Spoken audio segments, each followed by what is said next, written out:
ప్రపంచ ఆర్థిక వ్యవస్థలో ఒక నిశ్శబ్ద విప్లవం ప్రారంభమవుతోందా? దశాబ్దాలుగా ప్రపంచ వాణిజ్యాన్ని శాసిస్తున్న అమెరికా డాలర్ ఆధిపత్యానికి ప్రత్యామ్నాయ మార్గాలు సిద్ధమవుతున్నాయా? ఇండో పెసిఫిక్లో భారత్, జపాన్ వ్యూహాత్మక భాగస్వామ్యం ఇప్పుడు కేవలం రక్షణ, సాంకేతికతకే పరిమితం కాకుండా ఆర్థిక వ్యవస్థలోనూ కొత్త సమీకరణాలకు నాంది పలుకుతోందా? స్థానిక కరెన్సీలో వాణిజ్య అవకాశాలు, డీడాలరైజేషన్ చర్చలు, గ్లోబల్ సప్లై చైన్ పునర్వ్యవస్థీకరణ వెనుక ఉన్న అసలు వ్యూహం ఏంటి? Let's watch this story. అంతర్జాతీయ ఆర్థిక వ్యవస్థలో దశాబ్దాలుగా కొనసాగుతున్న అమెరికా డాలర్ ఆధిపత్యంపై ప్రపంచవ్యాప్తంగా కొత్త చర్చ ప్రారంభమైంది. ఇటీవలి సంవత్సరాల్లో భౌగోళిక రాజకీయ ఉద్రిక్తతలు, సరఫరా గొలుసుల అంతరాయాలు, ఆర్థిక ఆంక్షల వినియోగం, కరెన్సీ మార్కెట్లలో పెరుగుతున్న అస్థిరత వంటి పరిణామాలు అనేక దేశాలను ప్రత్యామ్నాయ వాణిజ్య వ్యవస్థల వైపు ఆలోచించేలా చేస్తున్నాయి. ఈ నేపథ్యంలో ఇండో పెసిఫిక్ ప్రాంతంలోని రెండు కీలక ఆర్థిక శక్తులైన భారత్ మరియు జపాన్ మధ్య వ్యూహాత్మక భాగస్వామ్యం మరింత ప్రాధాన్యాన్ని సంతరించుకుంటోంది. గత కొన్నేళ్లుగా ఇరు దేశాలు రక్షణ, మౌలిక సదుపాయాలు, హైటెక్ తయారీ, సెమీకండక్టర్లు, క్లీన్ ఎనర్జీ, డిజిటల్ టెక్నాలజీ, సరఫరా గొలుసుల భద్రత వంటి అనేక రంగాల్లో తమ సహకారాన్ని విస్తరించాయి. అదే క్రమంలో ద్వైపాక్షిక వాణిజ్యాన్ని మరింత సులభతరం చేయడానికి స్థానిక కరెన్సీల వినియోగాన్ని విస్తరించే అవకాశాలపై కూడా చర్చలు కొనసాగుతున్నాయి.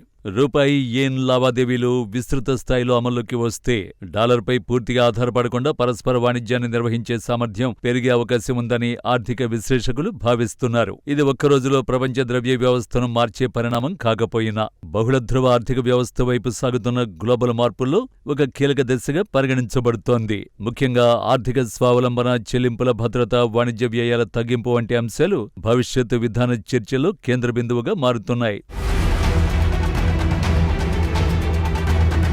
ఈ పరిణామాల వెనుక ఉన్న ఆర్థిక నేపథ్యాన్ని పరిశీలిస్తే స్థానిక కరెన్సీలో వాణిజ్యానికి ఉన్న ప్రాధాన్యం స్పష్టంగా కనిపిస్తుంది. ప్రస్తుతం అనేక అంతర్జాతీయ లావాదేవీలు అమెరికా డాలర్ ఆధారంగానే జరుగుతున్నాయి. ఒక జపాన్ సంస్థ భారతీయ కంపెనీకి యంత్రాలు లేదా విడిభాగాలు విక్రయించాలంటే సాధారణంగా యెన్ను డాలర్గా, అనంతరం డాలర్ను రూపాయిగా మార్చే ప్రక్రియ అవసరమవుతుంది.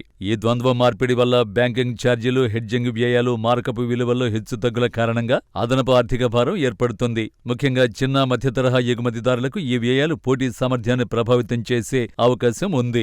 స్థానిక కరెన్సీలో లావాదేవీలు పెరిగితే ఈ అదనపు ఖర్చుల్ని తగ్గించడంతో పాటు చెల్లింపుల ప్రక్రియను మరింత వేగవంతం చేయొచ్చని నిపుణులు సూచిస్తున్నారు. ఇదే సమయంలో విమర్శకులు కూడా ఒక ముఖ్యమైన వాస్తవాన్ని గుర్తు చేస్తున్నారు. ప్రపంచ విదేశీ మారక నిల్వల్లో, అంతర్జాతీయ చెల్లింపులో, చమురు వంటి కీలక వస్తువుల వాణిజ్యంలో అమెరికా డాలర్ ఇప్పటికీ అత్యంత ప్రభావవంతమైన కరెన్సీగా కొనసాగుతోంది. అందువల్ల స్థానిక కరెన్సీ వాణిజ్యం పెరుగుతున్నప్పటికీ డాలర్ స్థానాన్ని తక్షణమే భర్తీ చేస్తోందని భావించడం సరైన విశ్లేషణ కాదని వారు అభిప్రాయపడుతున్నారు. అయితే మరోవైపు ప్రపంచంలోని అనేక దేశాలు ప్రత్యామ్నాయ చెల్లింపు వ్యవస్థలను పరిశీలిస్తున్న నేపథ్యంలో భారత్, జపాన్ వంటి విశ్వసనీయ భాగస్వామ్యాలు భవిష్యత్తులో అంతర్జాతీయ ఆర్థిక వ్యవస్థను మరింత సమతుల్యంగా, బహుముఖంగా తీర్చిదిద్దే అవకాశం ఉందని ఆర్థిక పరిశీలకులు విశ్లేషిస్తున్నారు.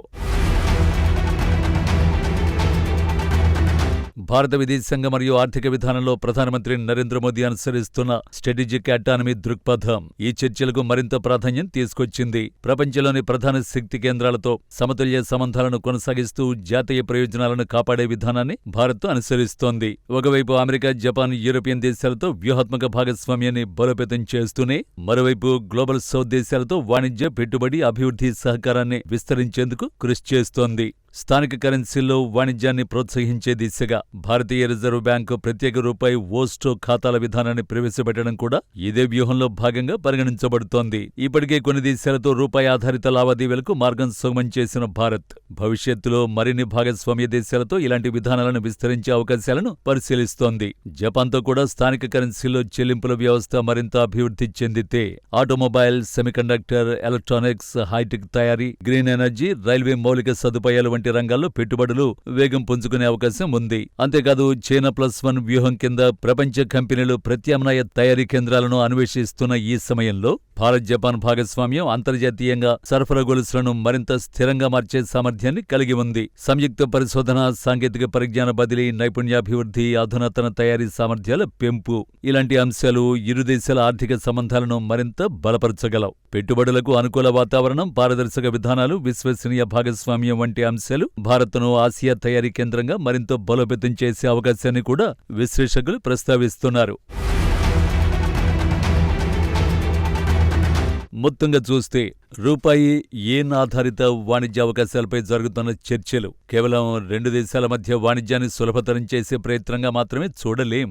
ఇవి ప్రపంచ ఆర్థిక వ్యవస్థలో జరుగుతున్న విస్తృత మార్పులకు ప్రతిబింబంగా కనిపిస్తున్నాయి. స్థానిక కరెన్సీల వినియోగం పెరిగితే మారకపు ఖర్చులు తగ్గడం, చెల్లింపుల ప్రక్రియ వేగవంతం కావడం, చిన్న మరియు మధ్య తరహా సంస్థలకు అంతర్జాతీయ మార్కెట్లలో అవకాశాలు పెరగడం, విదేశీ పెట్టుబడుల ప్రవాహానికి అనుకూల వాతావరణం ఏర్పడటం వంటి ప్రయోజనాలు కలగచ్చు. అదే సమయంలో డాలర్ ప్రపంచ ఆర్థిక వ్యవస్థలో తన కీలక స్థానాన్ని సమీప భవిష్యత్తులో కొనసాగించే అవకాశమూ ఉంది. అందువల్ల దీనిని డాలర్కు ముగింపుగా కాకుండా ప్రత్యామ్నాయ చెల్లింపు వ్యవస్థల విస్తరణగా చూడటం మరింత సముచితమని ఆర్థిక నిపుణులు సూచిస్తున్నారు. బహుళ ధ్రువ ప్రపంచ క్రమం రూపుదిద్దుకుంటున్న ఈ సమయంలో భారత్ తన ఆర్థిక, సాంకేతిక, దౌత్య, వ్యూహాత్మక సామర్థ్యాలను సమన్వయం చేస్తూ గ్లోబల్ వేదికపై మరింత ప్రభావవంతమైన పాత్ర పోషించేందుకు ప్రయత్నిస్తోంది. జపాన్ వంటి విశ్వసనీయ భాగస్వాములతో సహకారం మరింత బలపడితే ఇండో పెసిఫిక్ ప్రాంతంలో స్థిరత్వం, సరఫరా గొలుసుల భద్రత, పెట్టుబడుల విస్తరణ, సాంకేతిక సహకారం వంటి రంగాల్లో దీర్ఘకాలిక ప్రయోజనాలు లభించే అవకాశం ఉంది. భవిష్యత్తు ప్రపంచ ఆర్థిక వ్యవస్థ ఒక కరెన్సీపై ఆధారపడకుండా మరింత వైవిధ్యభరితమైన, సమతుల్యమైన రూపాన్ని సంతరించుకుంటుందా లేదా అనేది కాలమే నిర్ణయించాలి. అయితే ఒక విషయం మాత్రం స్పష్టంగా కనిపిస్తోంది. ప్రపంచ ఆర్థిక సమీకరణాల్లో భారత్ ఇప్పుడు కేవలం మార్పులను గమనించే దేశం మాత్రమే కాదు, వాటిని ప్రభావితం చేసే సామర్థ్యాన్ని క్రమంగా పెంపొందించుకుంటున్న కీలక శక్తిగా ఎదుగుతోంది. అదే వికసిత భారత లక్ష్యానికి బలమైన ఆర్థిక పునాదిగా నిలవగలదని విశ్లేషకులు భావిస్తున్నారు. ప్రపంచ ఆర్థిక వ్యవస్థ ఒక్క రోజులో మారిపోదు. డాలర్ ఆధిపత్యం కూడా ఒక్క నిర్ణయంతో ముగిసిపోదు. కానీ ప్రత్యామ్నాయ ఆర్థిక వ్యవస్థల నిర్మాణం నిశ్శబ్దంగా ప్రారంభమైతే భవిష్యత్తు ప్రపంచ క్రమాన్ని అవే నిర్దేశించే అవకాశం ఉంటుంది. ఆ మార్పులో భారత్ తన వ్యూహాత్మక భాగస్వామ్యాలను విస్తరించుకుంటూ ప్రపంచ వేదికపై మరింత ప్రభావవంతమైన ఆర్థిక శక్తిగా ఎదగాలనే లక్ష్యంతో ముందుకు సాగుతోంది. మరి ఈ ప్రయాణం ఎంత దూరం వెళుతుందో కాలమే నిర్ణయిస్తుంది.